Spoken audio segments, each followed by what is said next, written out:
مولا غازی مولا غازی مولا غازی مولا غازی یا غازی یا غازی۔ السلام علیکم ورحمۃ اللہ وبرکاتہ۔ ہم آپ کی خدمت میں لے کر حاضر ہوئے ہیں بسم اللہ الرحمن الرحیم کی متعلق کچھ ایسی ضروری معلومات جو تفاسیر میں موجود ہیں، اور بسم اللہ الرحمن الرحیم کے متعلق ہمیں جاننا چاہیے، اس لیے کہ ہم نے سماج میں دیکھا کہ لوگ اپنے کام چاہے چھوٹے ہوں یا بڑے ہوں بسم اللہ الرحمن الرحیم کو ترک کر دیتے ہیں۔ اس لیے معرفت بسم اللہ الرحمن الرحیم ہمارے لیے لازم ہے کہ ہم جانیں کہ بسم اللہ کیا ہے۔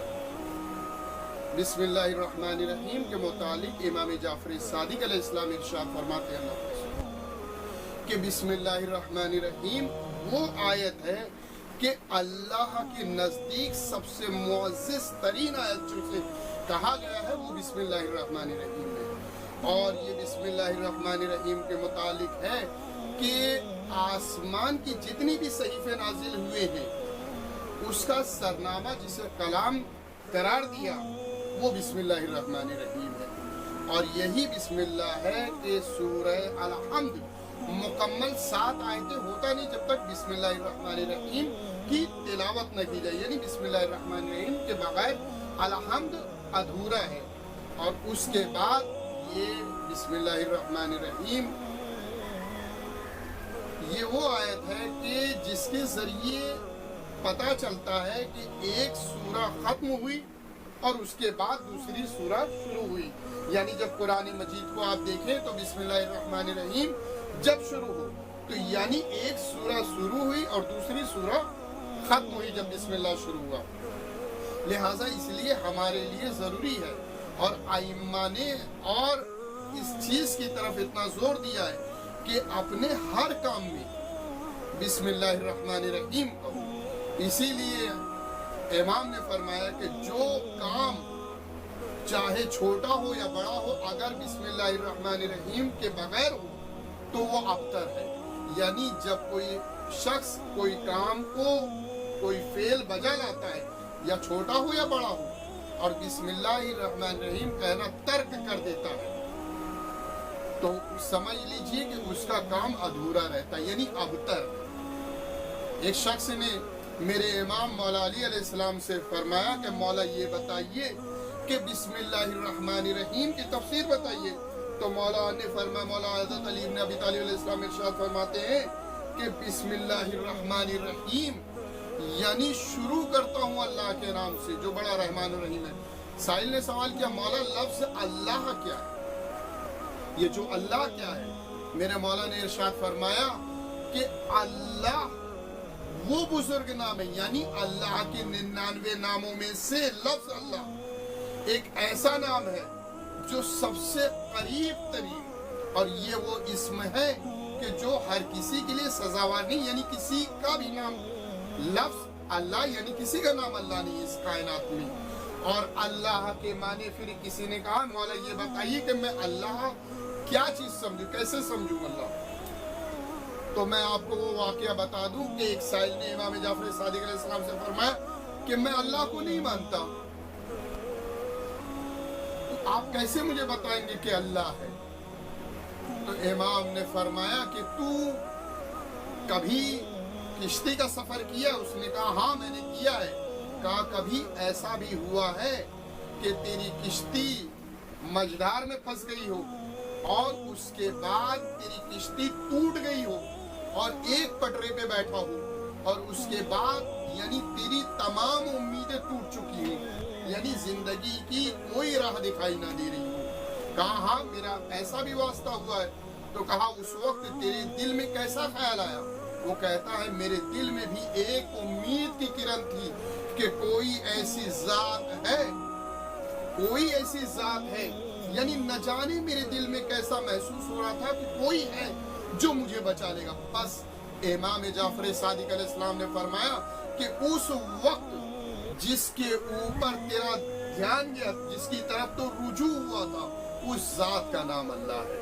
یعنی مولا علی علیہ السلام بھی یہاں ارشاد فرماتے ہیں کہ میرے مولا فرماتے ہیں کہ جب کوئی شخص تمام چیزوں سے उसकी उम्मीदें मुनक़ता हो जाती है। हत्ता ये कि जो लोगों को अता करता, कितना भी बादशाह क्यों ना हो, लोगों को देता क्यों ना हो, लेकिन एक मौके पर उसे भी जरूरत पड़ती है, यानी उसे भी कोई चीज की जरूरत पड़ती है, और उसके बाद वो उस चीज की तरफ मायल होता है कि कोई है, और उसका नाम चाहे वो बादशाह अल्लाह को मानता हो या ना मानता हो, यानी हर हाल में वो जिसकी तरफ रुजू करता है उस जात का नाम अल्लाह है। फिर साहिल ने सवाल किया, मौला ये बताइए रहमान के माने क्या है?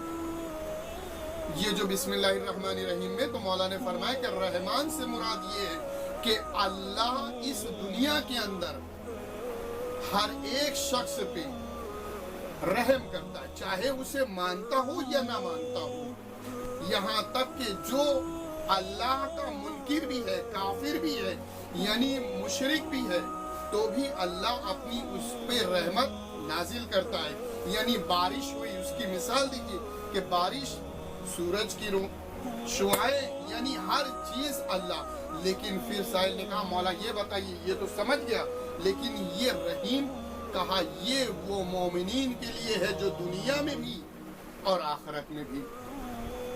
और उसके बाद इमाम ने फरमाया कि जब कोई शख्स बिस्मिल्लाहिर्रहमानिर्रहीम कह के अपने बिस्तर पे सोता है तो 4000 नेकियां उसके नामे अमाल में लिखी जाती है, और यही नहीं, उसके 4000 गुनाह भी माफ हो जाते हैं, कट जाते हैं। और उसके बाद मौला फरमाते हैं कि फरिश्ते उसके ऊपर, उसके पास आते हैं और उसके लिए रात भर इस्तग़फ़ार करते हैं। साहिल ने सवाल किया कि मौला ये बताइए कि अगर कोई बिस्मिल्लाहिर्रहमानिर्रहीम तर्क कर दे, तो मेरे मौला ने फरमाया कि जब कोई बिस्मिल्लाहिर्रहमानिर्रहीम तर्क कर देता है सहवन या अमदन, अगर उससे छूट जाता है बिस्मिल्लाह, तो वो बिस्मिल्लाह छूटने की वजह से अल्लाह उस पर मुसीबत को नाजिल करता है, और जो मुसीबत उस पे आती है वो बिस्मिल्लाह छूटने का कफारा होती है, यानी ताकि उसकी भरपाई हो सके। जब ये मोमिन अल्लाह के पास जाए तो उसके नामे आमाल में ऐसा कुछ भी ना हो कि कोई तर्क बिस्मिल्लाह का। फिर मेरे मौला हज़रत अली इब्न अबी तालिब अलैहिस्सलाम के पास एक शख्स आया, और वो आने के बाद आया, मौला मैं आपकी ज़ियारत के लिए आया। मेरे मौला ने फरमाया कि आओ बैठो। सामने एक कुर्सी रखी हुई थी, वो कुर्सी पे जैसे बैठा वो मुंह के बल जमीन पे गिरा। अब जमीन पे गिरने की वजह से उसके माथे में इस कदर तकलीफ हुई कि यहाँ तक के रवायत के जुमले हैं कि उसका खून जारी हुआ। मेरे मौला ने उसके खून को साफ किया और अपने दस्त मुबारक से उसके जख्म को साफ किया और अपने लुआब दहन को उस मकाम पे रखा, और वो ठीक हो गया। ऐसा लगा जैसे कोई जख्म हुआ ही ना हो। और उसके बाद मेरे मौला ने उसको अपने करीब बिठाया और बुला के बताया कि देखो कि जब अल्लाह किसी को आजमाइश करता है तो मुसीबत नाजिल करता है उसका इम्तिहान के लिए। तो उसने कहा, मौला ये बताइए कि ये जो मुसीबत मेरे साथ हुई, ये जो परेशानी आई, ये किस सबब से थी? इमाम ने फरमाया कि चूंकि तुम कुर्सी पे बैठते वक्त बिस्मिल्लाहिर्रहमानिर्रहीम नहीं कहा। याद रखो कि जो बिस्मिल्लाहिर्रहमानिर्रहीम, हमारा शिया अगर कोई बिस्मिल्लाह करे बगैर कोई काम करता है तो अल्लाह उसको परेशानी में मुब्तला कर देता है, इसलिए ताकि उसके इस फेल का कफारा हो सके। और उसके बाद इमाम ने एक अजीब व गरीब वाक़या बयान किया, और वो वाक़या ये बयान किया कि दो शख्स थे। इमाम ने फरमाया कि देखो अल्लाह किस तरह से इंसान पे रहम और किस तरह से उसकी मग़फ़िरत का जरिया करार देता है। कहा दो शख्स थे, एक मोमिन था, एक काफिर था। और उसके बाद वो काफिर जो था वो मुशरिक भी था, अल्लाह का इनकार करता था, यहाँ तक कि अपने मजहब पे हटता, यानी अल्लाह को नहीं मानता था। अब उसके बाद वो अचानक बीमार हुआ, और बीमार होने के बाद तबीब आए उसे देखने के लिए। तबीब ने बताया कि देखो तुम्हें एक मछली बताया कि ये तुम्हारी दवा है। इमाम फरमाते हैं कि वो मछली उसके लिए हासिल करना बहुत मुश्किल था, क्योंकि उस वक्त उस महीने में वो मछली दस्तयाब नहीं हो सकती थी। लिहाजा अल्लाह ने एक फरिश्ते को हुक्म दिया कि उस मछली को जो समंदर के अंदर रहती हो ऐसी जगह लाकर रख दे ताकि उसके लिए आसानी हो सके। और उसके बाद ये इसे शिफा हुई। वहीं पे जो दूसरा शख्स मोमिन था वो जब बीमार हुआ उसको भी तबीब ने बताया कि तुमको भी वही बीमारी हुई जो उस बादशाह को हुई थी। अब ये जो है वो मछली के लिए निकला, जबकि उस महीने में वो मछली आसानी से आ सकती थी, मिल सकती थी। लेकिन अल्लाह ने फिर उसी फरिश्ते को हुक्म दिया कि ये मछली यहाँ से निकाल कर कहीं दूर ले जाओ ताकि इसे हासिल ना हो सके। और उसके बाद जिसके सबब वो बादशाह जो काफिर था वो काफी साल जिंदा रहा और ये जो मोमिन था इसकी मौत वाक़ई हुई। उस जमाने के लोग हैरत ज़दा थे कि आखिर क्या हुआ, ये शख्स इतना मोमिन जो मछली मिल सकती थी नहीं मिली, और वो काफिर जो इतना जालिम उसके लिए अल्लाह ने इतना आसान कर दिया। करीब था कि फसाद हो जाता। अल्लाह ने उस वक्त के नबी को हुक्म दिया और वही की कि जाके उनसे कह दो कि ये जो जालिम बादशाह था इसकी एक नेकी थी, उस नेकी के सबब से हमने इसके साथ ये काम किया और उससे एक खता हुई थी जिसके सबब, लिहाजा मैं नहीं चाहता कि जब कोई हमारा चाहने वाला, जब कोई मोमिन, जब कोई मुसलमान हमारे पास आए तो उसके नाम अमाल में किसी तरह की गलती।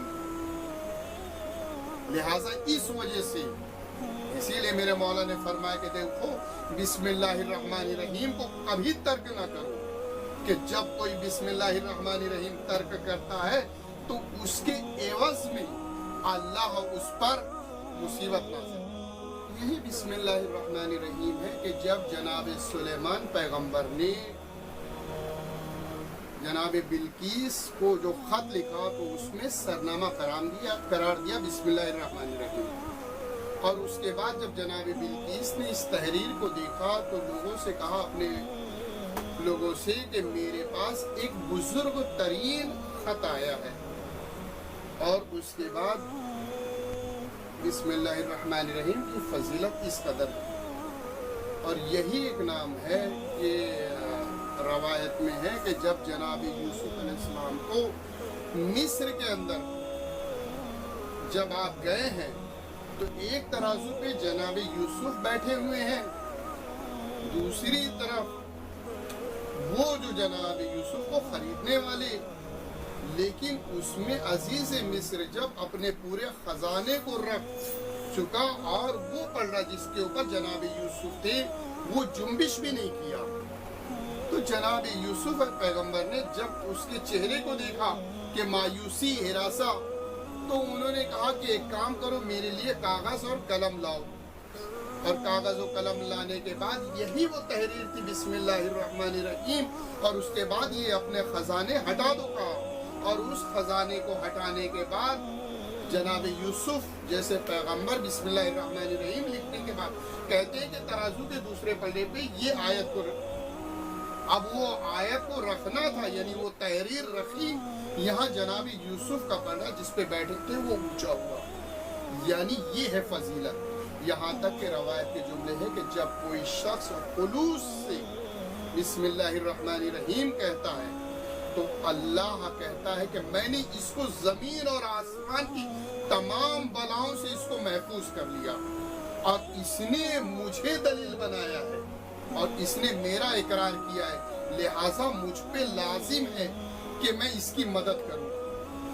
और उसके बाद जिस काम के लिए वो बिस्मिल्लाह करता है, अल्लाह कहता है कि मैं इसको पूरा करूंगा और मैं इसकी मदद करूंगा। और अगर उसके वो काम पूरा नहीं होता है बिस्मिल्लाह करने पे, कभी कभार ऐसा होता है कि कुछ काम ऐसे भी होते हैं जो हमें जाहिरी तरीके से ये लगता है कि ये हमारे लिए ठीक है, लेकिन अल्लाह बेहतर जानता है कि अगर ये चीज़ पूरी हो गई तो क्या होगा इसका। اگر وہ پورا نہیں ہوتا تو اللہ ارشاد فرماتا ہے کہ اس کے بدلے چونکہ اس نے بسم اللہ کیا لہٰذا میں اپنے پاس اس کے لیے اس کا اجر عظیم رکھوں گا۔ اور اس کے فائدے میں بتا دوں، نیم کے متعلق خلوص اس طرح ہونا چاہیے کہ جیسا کتاب میں ہے کہ ایک شاگرد اپنے استاد کے پاس جاتا تھا تو جانے کے بعد راستے میں اسے ایک تالاب پڑتا تھا اور تالاب کے قریب آ کر وہ کشتی کا انتظار کرتا تھا۔ اس طرح وہ اپنے مکتب میں ہمیشہ دیر سے پہنچتا تھا۔ ایک دن استاد نے کہا کہ یہ بتاؤ کہ تم ہمیشہ کلاس کے اندر دیر سے کیوں آتے ہو؟ اس نے کہا کہ میرا گھر دریا کے اس پار ہے، جب میں دریا کے قریب آتا ہوں اور کشتی میں بیٹھتا ہوں تب آتا ہوں۔ لہٰذا استاد نے ایک تحریر لکھا اور اس تحریر کو لکھنے کے بعد اپنے شاگرد سے کہا کہ لو یہ لو، اب تمہیں کشتی کی ضرورت نہیں ہے۔ اب اس کو جیب میں رکھا اور اس کے بعد کہا کہ یہ دیکھو کبھی اسے کھولنا نہیں۔ اب وہ شاگرد کہتا ہے کہ میں ہمیشہ پانی پہ چلنے لگا اور مجھے ہمیشہ وقت پہ آنے لگا، لیکن ایک دن اس کے دل میں یہ آیا کہ آخر میرے استاد نے ایسا کیا لکھ دیا، ایسا کون سا نقش یا ایسی کون سی چیز لکھ دی کہ ذرا میں کھول کے دیکھوں۔ اب اس نے جو وہ کھول کے تحریر دیکھی تو اس پہ لکھا ہوا تھا بسم اللہ الرحمن الرحیم۔ اب جو بسم اللہ الرحمن الرحیم کی تحریر کو دیکھتا ہے تو کہتا بس بسم اللہ، میں تو سمجھا تھا کہ کوئی اور چیز ہوگی۔ یعنی جب تک بند تھا لفافہ، جب تک وہ تحریر چھپی ہوئی تھی، اس کے دل میں یہ اخلاص تھا کہ میرے استاد نے نہ جانے کیا چیز ہے کہ میں جس کو دریا کو عبور کر رہا ہوں اور عبور کر رہا تھا اس طرح سے۔ لیکن جب بسم اللہ الرحمن الرحیم کو تحریر دیکھی تو اس کے دل میں یہ آیا کہ بس بسم اللہ۔ یعنی خلوص اس طرح نہ ہو، خلوص اس طرح ہو جب تک تحریر بند تھی تو لوگ چل رہا تھا، اس طرح سے ہو۔ یعنی اب جب وہ دریا کے پاس آیا تو اس کا پیر پانی میں ڈوبنے لگا۔ پھر وہ جو دیر سے پہنچا تو پھر استاد نے کہا کیا تم نے تحریر دیکھی؟ کہا ہاں میں نے۔ یعنی پتہ چلا کہ جب بسم اللہ الرحمن الرحیم خلوص نیت سے کرے تو اس کے سارے کام بن جاتے ہیں، یہاں تک کہ اللہ خود کہتا ہے کہ اس نے مجھے میرے نام سے یاد کیا ہے، لہٰذا مجھ پہ لازم ہے کہ اس کی ہر پریشانی کو دور کروں۔ والسلام علیکم ورحمۃ اللہ وبرکاتہ۔ اگر آپ کو یہ بسم اللہ الرحمن الرحیم کی تفسیر ترجمے پسند آئے ہوں تو اس چینل کو لائک اور سبسکرائب کیجیے گا۔ انشاءاللہ ہم آپ کے سامنے اسی طرح قرآن مجید کی دوسری آیتوں کی تفسیر ترجمے روایات آپ کے سامنے لے کر حاضر ہوتے رہیں گے۔ والسلام علیکم ورحمۃ اللہ وبرکاتہ۔